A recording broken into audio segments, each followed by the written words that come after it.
Hey guys, Jacob with Jacob Comics. All right, we have a really good episode today. We're going to be reviewing X-Men Red number 3 and we're going to find out why we see Tarn battling Magneto on the front cover. All right, guys, now before we get dived into the issue, I do want to let you guys know about my 300 subscriber giveaway. Now, when we hit 300 subscribers, we'll be giving this book away. It's the Absolute Carnage #1 Murdero's store exclusive variant cover. And all you have to do is like the video, comment down below, and be subscribed to the channel. And when we hit 300 subscribers, we'll raffle the book off and somebody will win. And so, yeah. All right, let's get dived right on into the issue here. Now, there's a couple things that we always got to cover before we get completely dived into the issue. First off, I do want to let you know that we are going to go heavy into spoilers. So if you don't want to be spoiled for X-Men Red number 3, that's your warning. The next thing that we do is we always go ahead and shout out the creative team, because without the creative team, we wouldn't have a comic book. All right, so for this issue, we have Al Ewing is the writer. The artist is Stefano Caselli. The colors are done by Federico Blee and Proto Bunkers Fernando Cifuentes. And the letters are done by VC's Ariana Maher. All right, and there is a foreword, and we'll go ahead and start by reading that. And that says, on Araco, the mutant planet formerly known as Mars, populated by Krakoan and Iraqi mutants alike, Brand has begun assembling her own team of X-Men for the purpose of gaining control of the new world. Her team, and especially her most volatile recruit, Vulcan, have been clashing with the Iraqi mutants and their culture, stirring up tensions. Meanwhile, Storm, the Regent of Sol and member of the Great Ring, has formed her own brotherhood to stand alongside the new hybrid mutant community. And we start, and Nathan Summers is being resurrected, and so the five resurrect him.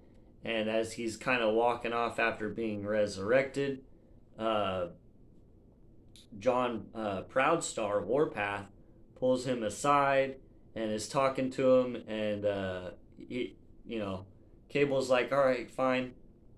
So he's like, "Hey, Charles, Charles is worried about you, John." And Proudstar says, "Baldy and his savior complex, ready to get down to business, Junior?" Cable says, "Always.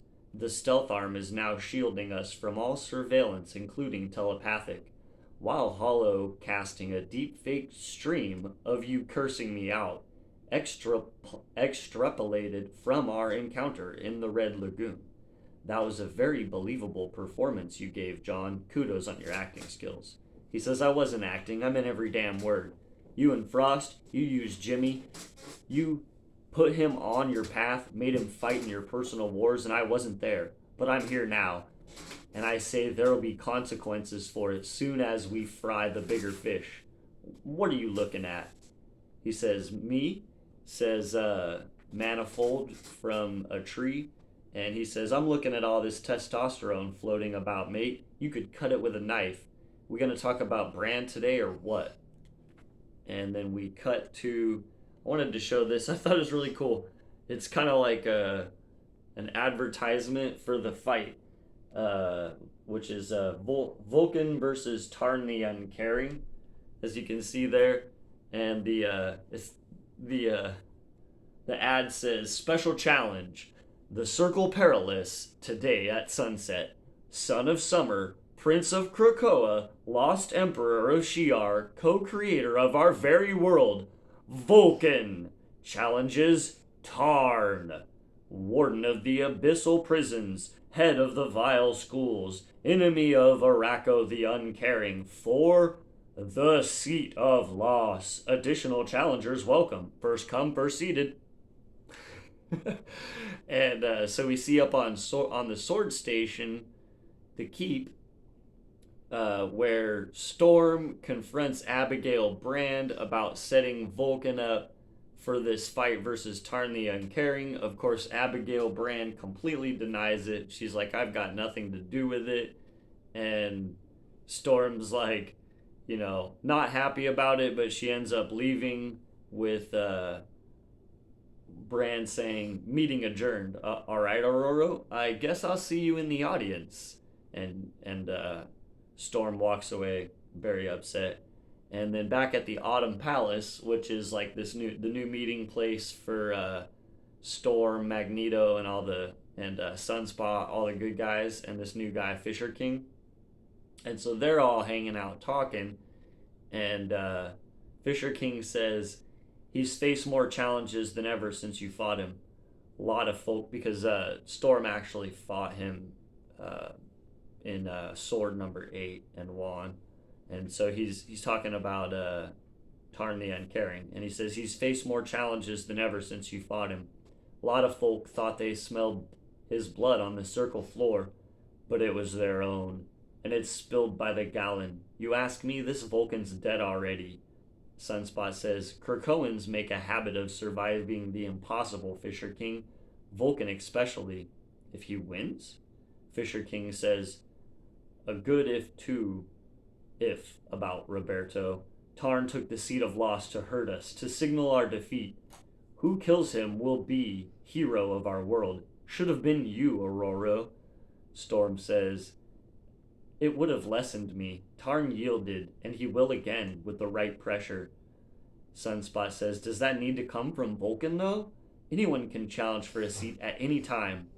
Though I hear it's better if you're an Omega level mutant.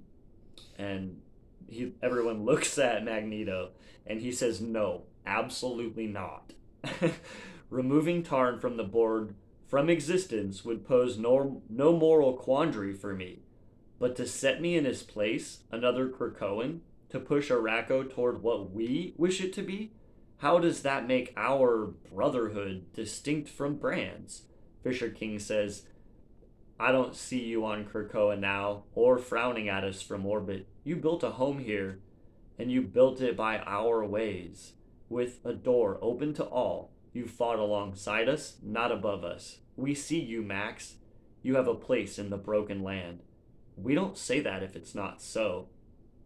And Magneto says, that means a great deal to me, Fisher. In the time I've known you, you've become a dear and valued friend.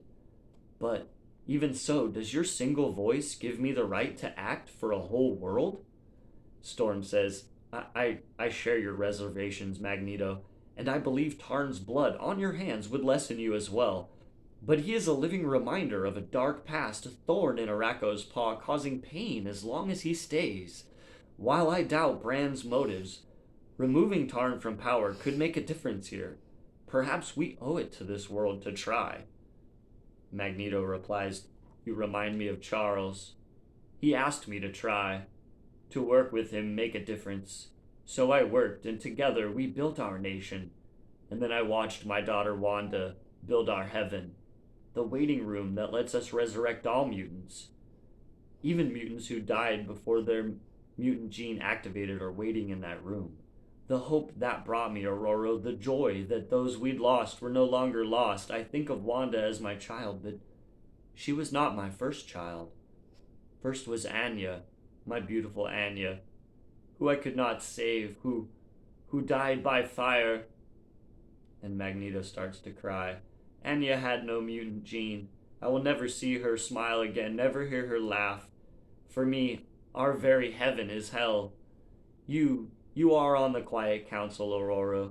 You know the betrayals we've suffered, the whole bloody business. But that was what finally broke me, that after everything, no more councils, no more damned utopias. I no longer have the heart. And as he walks away, Sunspot says, I don't believe you, Headmaster. Maybe you want to quit, to rest in peace. But what you want to do and what you can do, those are two different things. Ask me how I know. Magneto says, you don't know, Roberto. You don't know me at all. And on we go to the fight, ladies and gentlemen. Sunset at the Circle Palace.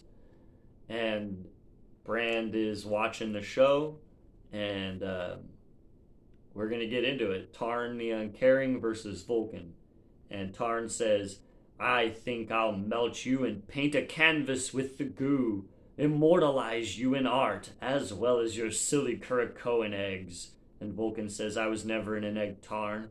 I never died. And at the same time, in the crowd, Roberto da Costa Sunspot walks up to, or comes and sits down next to Iska the Unbeaten. And he says, Iska the Unbeaten, right? I hear you always win at everything. They say love is a battlefield. And she says, it is the way I do it, bartender, so be on your guard. And so then the fight starts, and they steal each other's powers, right up here. So they steal each other's powers, and basically just start fighting hand to hand. At the same time, in the crowd, Sunspot's talking with Iska the Unbeaten, and he says, let me see here, would that work for you? And she says, my weapon cannot be shut off. I cannot lose. And he says, funny, neither can I, even when I do. And she says, oh, speak sense. How can you lose without losing? And the match continues. And as it continues, it's basically like no mutant powers, because they've both turned each other's mutant powers off, and they're just blow to blow. And it's not going well for Vulcan. He gets punched in the face so hard that he loses some teeth, just bleeding everywhere. Tarn grabs his arm and breaks his arm and screams, and then as he's in the ground, he kind of does the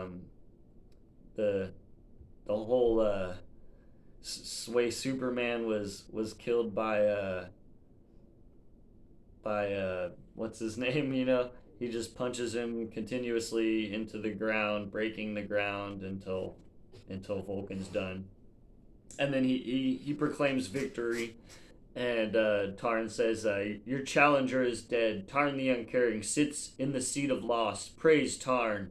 I am the one who never dies. Have you not learned that? What will it take for you to learn your place? Who will be the next to fall? Who will challenge me now? And from the crowd, someone says, I will. And we see in comes Magneto. And Sunspot says, I knew it. And Magneto says to Tarn, I wanted to turn away, to ignore your stain on the planet I gave life to. But what I want to do and what I must do are two different things. So I offer a formal challenge, Tarn, here and now. Tarn says, let me think about it.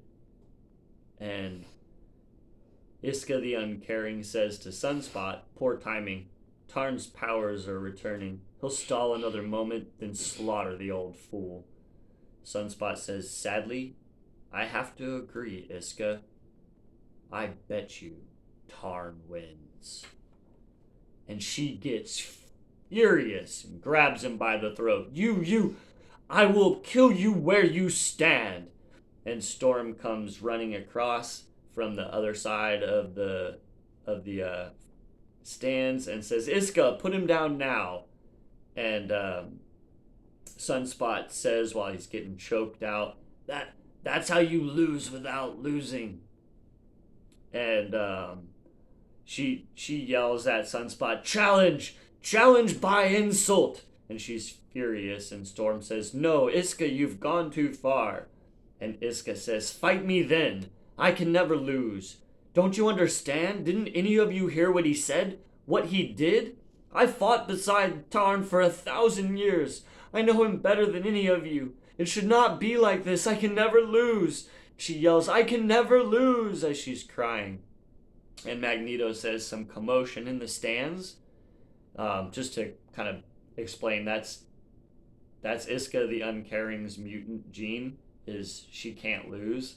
So by him betting it guarantees that Magneto will win, and so she's upset. And then to the fight, Magneto says some commotion in the stands, and if you've been watching the reviews, the big eyeball that like makes sure this stuff goes down or it looks at you and you disappear from existence says a challenge by insult, no crime was committed. Direct your attention to what matters. Tarn, do you accept or yield?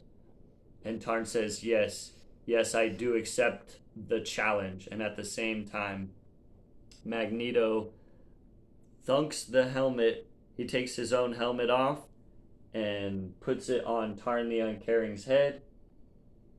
And Tarn says, what is this? And Magneto says, we're allowed non-mutant weapons, I hear. Your control of DNA is psychokinetic in nature. My helmet blocks mental powers, and it's made of metal. Goodbye, Tarn. This is blood on my hand. I accept. And Tarn says, no, not like this, please. And before he can finish, Magneto crushes the helmet, and they don't show you. But then he says, and I accept what comes with it. Magneto sits in the seat of loss.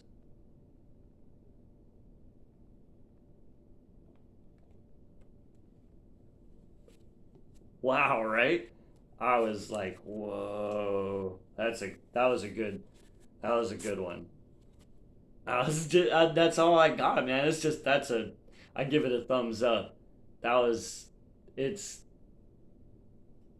Ewing's got a ride going on right now, man, and it already the third issue, and like major things are happening. Tarn's dead. They don't resurrect. Yeah, that's just crazy. And Magneto's back. We start the series with Magneto giving up giving up his seat, right?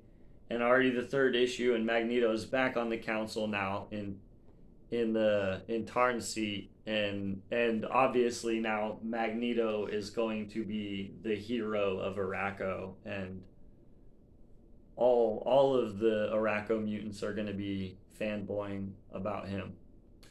So I don't know, like it's going places right now, and they set up some stuff too.